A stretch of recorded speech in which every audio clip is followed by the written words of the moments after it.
Toll roads. Pay to use portions of roadway that have played a major role in the history of American infrastructure.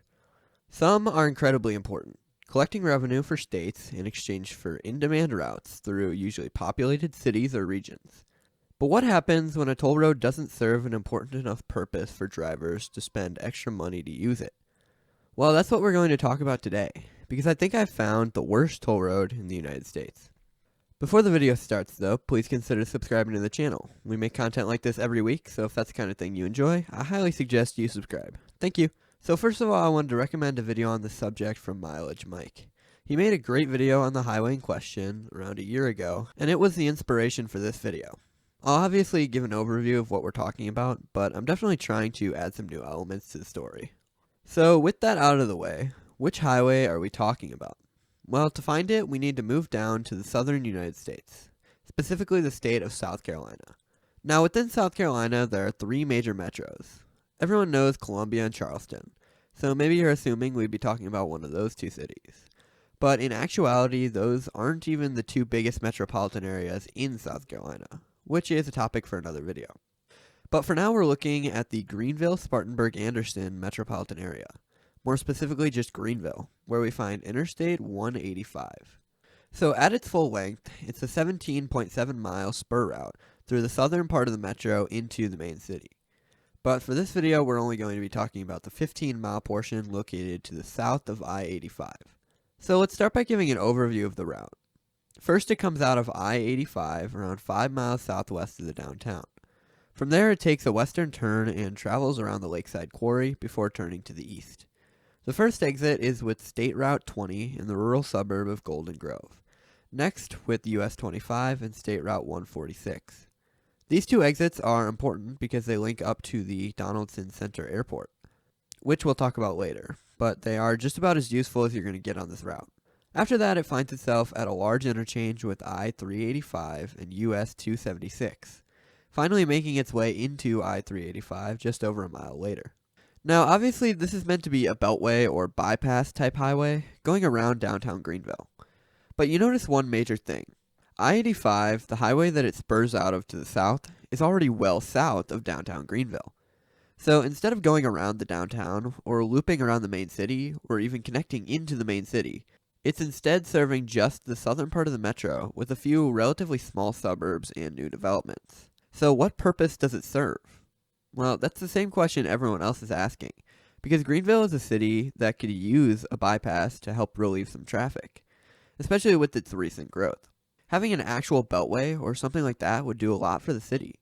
And this is without mentioning that I-85 is a toll road. Now, usually toll roads are placed in locations where it's almost required to use them, or at least saves a lot of time to offset the added cost it takes to use them. I-185 is in a terrible location for all of this. So with all this information out of the way, let's find out why it's located where it is and how it came to be. Before we continue though, today's video is sponsored by Blinkist. Blinkist is an app that allows you to learn about countless different topics from over 6,500 nonfiction books and podcasts in just 15 minutes. Being a big sports fan, I loved learning about basketball from the March Madness course, with books from Chris Bosh's Letter to a Young Athlete to Kobe Bryant's Mamba Mentality, taking these books down to a more bite-sized form for you. And if that's not what you're into, there are 27 different categories, from politics to economics to history. Blinkist is perfect for commuters and people who drive a lot for their jobs, serving as an educational way to enjoy yourself. As well as that, there's a new feature, Blinkist Spaces, which allows you to create a space with friends or family where you can recommend titles to each other, and every member of the shared space can access the titles with or without a premium subscription. So if you want to check them out, you can get 25% off Blinkist annual premium by clicking my link in the description below and going to blinkist.com/beavergeography. This is a genuinely good product, and I highly encourage you to check it out and look for some topics that you're interested in. So click my link down in the description below to check it out. Thank you to our sponsor Blinkist, and let's get back to the video. Alright, so to see what's going on, we have to go back and look at the history of this highway. So, going back to the 1950s, there was an original plan for this highway to serve as a bypass of the city center to help relieve traffic. In this plan, I-85 would run through the downtown, giving 185 a reason to be there because there would be more city traffic on 85 through Greenville. But then there were freeway revolts, the number one way to delay and destroy a freeway plan, especially through cities. Greenville didn't want to see a large highway cut right through the center of the city, And in all fairness, that made a lot of sense, and they weren't in the wrong at all. So this ended up pushing I-85 to the edge of the city limits in the south. So going back to our jewel of a highway, I-185, it was in a tough spot because the more major highway was basically being built exactly where it was supposed to. Meaning, if it spurred to the south of 85, it wouldn't be serving the same purpose as before. But there was a plan for this highway already, so they decided to make it happen. Partnering up with the Connector 2000 Association, construction started just after the turn of the century to build the highway. In their agreement, the company would operate the toll road for 50 years. They were responsible for financing, designing, constructing, operating, and maintaining the road during this period, and the revenue created by the road would be used to pay them. Now, this was good in theory. The highway opened in 2001, 9 months ahead of schedule, showing how much faster a private company can work than the government if need be. But there were a few problems that doomed the route. Mainly, who would need to use the route? If we look at a map, it's completely out of the way. It can't be used to bypass the city all that well, especially because of this little curve on the west end. If you're coming in from the west and you want to go from I-85 to I-385, this was the route you were meant to use. But in actuality, the free route is literally only 5 minutes slower. So yeah, there are a few situations it can be used for when traveling through the city. But it ended up being mostly used by communities along the highway to get to other areas around the metro, which doesn't really work because it's not all that populated along the route, so there isn't too much demand. Now, another reason why things didn't work were the actual tolls. So around the US, there are a lot of different systems used for toll collections, the most popular one being Easy Pass. Now, South Carolina technically has their own toll system, Palmetto Pass. But the only toll road it's used on is I-185, so it's really just its own thing. Places like North Carolina just use Easy Pass, so because South Carolina does their own thing, it just doesn't match up and makes everything complicated. Now, this shouldn't be too big of a problem, right? Well, the main thing is that I-185 doesn't have pay by plate, so you have two options: either pay by cash at the toll plaza, or get a Palmetto Pass through the Southern Connector website or agency office. With the pass, you only have to pay $3.70 instead of $4. Just to make this worse, the whole toll plaza is incredibly outdated and everything is just not easy to use. So basically, there's pretty much no added convenience by using the road, and it only saves time in specific situations. Yet another reason is the quality of road. Usually on toll roads, you'd expect a lot higher quality because of the added revenue and incentive to keep the highway in better condition.